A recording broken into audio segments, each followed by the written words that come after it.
Fifampiantsindry torabato ary ihany koa fandrobana tamin'ny toeram-pivarotana iray no vokatrilay fitokonana na ihany koa fitakiana tanterahan'ireo mpianatra eny anivon'ny anjerimanontolo eny. Ireo mpianatra teny anivon'ny universitény Vodivorona moa dia niakatra teny Ankatso nanao tanteraka izay fitakiana izy ireo izay.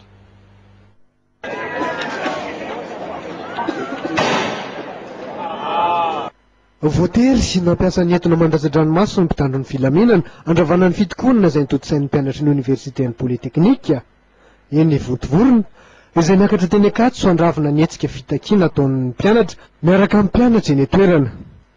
Nanamarika izany fihetsiketsehana izany ny fiantsiana sy torabato izay netefa tany amin'ny mpitandro ny filaminana sy ireo mpivarotra manodidina ny universitény Ankatso. Tsy izay velively nefa ny eritreretina natanterahana ny hetsika fitakiana ny zoan'ny mpianatra hoy ity solotenan'ny fikambanan'ny mpianatra ity. Vao manimba ty fa le problème le VPN izy tsy navy any amin'ny politeknika azonareo dia eo amin'izay le problème tamin'le izy teo fa nintsy ndraisina le téléphone-nao teo vezivezy napetraka anao amin'ny profa zao manomboka zao raha vao mandrava examenay dia tsy anatin'izay le fitakiana fanarahana teo sady mandroba le zavatra. Norobaindreo mpanao fihetsiketsehana hatramin'ny toeram-pivarotana mofo teny Ankatso na tratra telo hetsy ny totalin'ny fantiantoka vokatr'izany hoy ny tompony andraikitry ny toeram-pivarotana.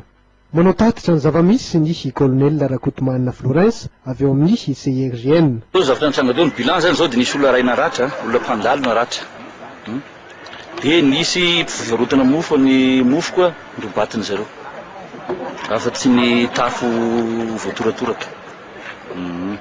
Tsy afa-mijery an'izany tany filaminana sy naitsandraindraikitra niakatra teto nanosika an'izareo. Koa teny mpianatra tsy na eny nisy naratra, koa teny koa tsy nisy naratra. Araka nambarale solotena mpianatra tsy mitokona reny. Reny zao misy solotena mpianatra tsy mitokona, laza fa tsy miaraka amin'ireo olona reo. Ary nangataka na misy solotena mpianatra hiditra anatiny ao fa zay moa efa hita fa milamina dia mijanona.